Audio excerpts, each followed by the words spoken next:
नमस्कार। आज हम रोजमर्क लिमिटेड के स्टॉक पर एक नजर डाल रहे हैं। हमारे पास 30 जून 2025 की स्टॉक रिपोर्ट है। हाँ, अभी इसका भाव चल रहा है 45.37 रुपीस। आज ये 5% ऊपर है और मार्केट कैप करीब 250.9 मिलियन रुपीस का। छोटा मार्केट कैप है। हाँ, छोटा है। तो आज हम यही समझने की कोशिश करेंगे कि ये जो रिपोर्ट के आंकड़े हैं वो कंपनी के फाइनेंशियल हेल्थ, वैल्यूएशन और बाजार के मौजूदा ट्रेंड्स के बारे में क्या बताते हैं। बिल्कुल, चलिए खोलकर देखते हैं इसको जरा। हाँ, तो ये रिपोर्ट हमें कुछ जरूरी पैमाने देती है, जैसे DVM स्कोर, मतलब ड्यूरेबिलिटी, वैल्यूएशन और मोमेंटम, और साथ में वो जरूरी फाइनेंशियल रेशियोज भी हैं। इससे पूरी तस्वीर समझने में आसानी होगी। ठीक है, तो DVM स्कोर से शुरू करते हैं। इसमें 3 चीजें हैं: ड्यूरेबिलिटी यानी कंपनी कितनी टिकाऊ है, वैल्यूएशन सस्ता या महंगा, और मोमेंटम स्टॉक की हाल की चाल। हाँ। यहां ड्यूरेबिलिटी स्कोर नॉट एलिजिबल दिखा रहा है। नॉट एलिजिबल मतलब जीरो। हाँ, ये थोड़ा चिंताजनक हो सकता है, क्योंकि ये स्कोर कंपनी की लॉन्ग टर्म स्टेबिलिटी और क्वालिटी को दिखाता है। अच्छा। इसका ना होना मतलब शायद कंपनी का कोई कंसिस्टेंट ट्रैक रिकॉर्ड नहीं है अच्छे परफॉर्मेंस का, भले ही वैल्यूएशन अभी ठीक ठाक लग रहा हो। और मोमेंटम स्कोर, जैसा आपने कहा, 16, ये तकनीकी मंदी साफ दिखा रहा है। मतलब स्टॉक अपनी रीसेंट एवरेज कीमतों से नीचे ट्रेड कर रहा है। ये अक्सर बाजार में कमजोरी दिखाता है। सही। अच्छा, फाइनेंशियल आंकड़ों पर आते हैं। और यहाँ तो मतलब कुछ गजब की चीजें हैं। हाँ। सालाना रेवेन्यू ग्रोथ 1255% से ज्यादा, और नेट प्रॉफिट ग्रोथ करीब 4200%। अरे, ये तो बहुत ही ज्यादा है ना? ये आंकड़े तो मतलब अविश्वसनीय लगते हैं। साथ में सालाना रिटर्न ऑन इक्विटी ROE वो 43.1% है।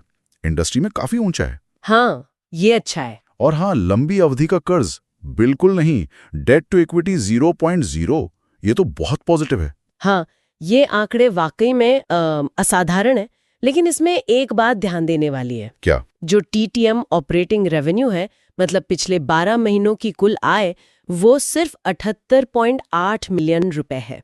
अच्छा। ये इंडस्ट्री के औसत से काफी कम है।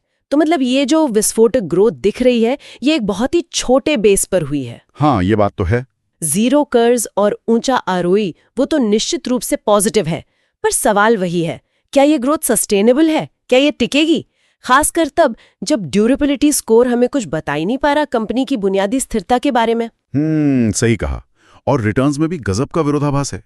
देखिए, पिछले 1 साल का रिटर्न -68.7% है, मतलब भारी नुकसान। हाँ, बहुत खराब। लेकिन 5 साल का रिटर्न अगर देखें तो 14.3% है। ये कैसे मुमकिन है? ये स्टॉक की एक्सट्रीम वॉलेटिलिटी, मतलब अत्यधिक अस्थिरता को दिखाता है। अच्छा। जिसने बहुत लंबे समय तक होल्ड किया, उसे तो जबरदस्त फायदा हुआ, लेकिन हाल का प्रदर्शन, जैसा आपने कहा, बहुत ही खराब रहा है। और ये कम मोमेंटम स्कोर से मेल भी खाता है। हाँ, वो 16 वाला स्कोर। बिल्कुल। ये आंकड़े बता रहे हैं कि कितना उतार चढ़ाव भरा रहा है इसमें निवेश करना। तो ड्यूरेबिलिटी कमजोर, मोमेंटम कमजोर, भली हालिया ग्रोथ अच्छी रही हो छोटे बेस पर। ट्रेंडलाइन चेकलिस्ट क्या कहती है?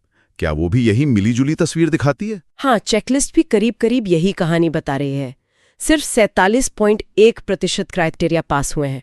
8 पास, 9 फेल। अच्छा। अच्छी बातें वही है, कर्ज कम है, ROE मजबूत है, नेट कैश फ्लो भी पॉजिटिव है। ठीक है। लेकिन जैसा हमने डिस्कस किया, ड्यूरेबिलिटी और मोमेंटम में कमी है, और कई मामलों में ये अपने सेक्टर की दूसरी कंपनियों से पीछे भी है।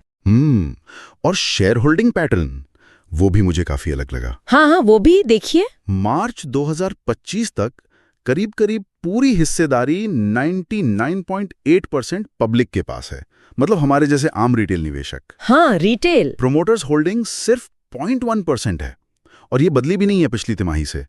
और कोई बड़े इंस्टीट्यूशनल इन्वेस्टर्स नहीं है, न FII न DII। देखिए, इतनी कम प्रमोटर होल्डिंग और इंस्टीट्यूशनल निवेश का पूरी तरह से गायब होना, ये बहुत असामान्य है ना? आमतौर पर प्रमोटरों की अच्छी खासी हिस्सेदारी को कंपनी में उनके भरोसे का संकेत माना जाता है। इसकी कमी को कई निवेशक एक बड़ी रिस्क की तरह देख सकते हैं। सही बात है। और कंपनी करती क्या है वैसे? ये एक होल्डिंग कंपनी है।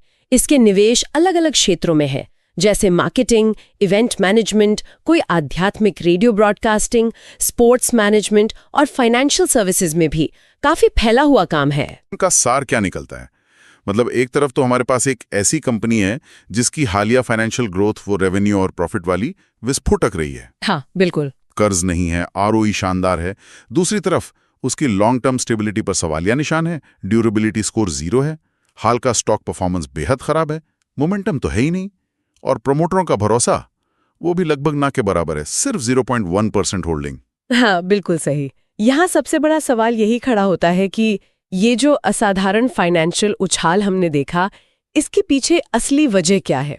कोई वन ऑफ इवेंट था या कुछ और? और क्या ये कंपनी अपनी मौजूदा चुनौतियों से, जैसे ये कमजोर मोमेंटम, अस्पष्ट ड्यूरेबिलिटी और प्रमोटर होल्डिंग की कमी, इनसे उभर पाएगी? क्या ये भविष्य में निवेशकों के लिए स्थायी वैल्यू बना पाएगी? ये बड़ा सवाल है। हाँ, खासकर तब जब 5 साल का रिटर्न इतना आकर्षक रहा हो। क्या वो इतिहास दोहराया जा सकता है, या फिर हाल का जो नकारात्मक ट्रेंड है वही भविष्य की असली तस्वीर है? ये सोचने वाली बात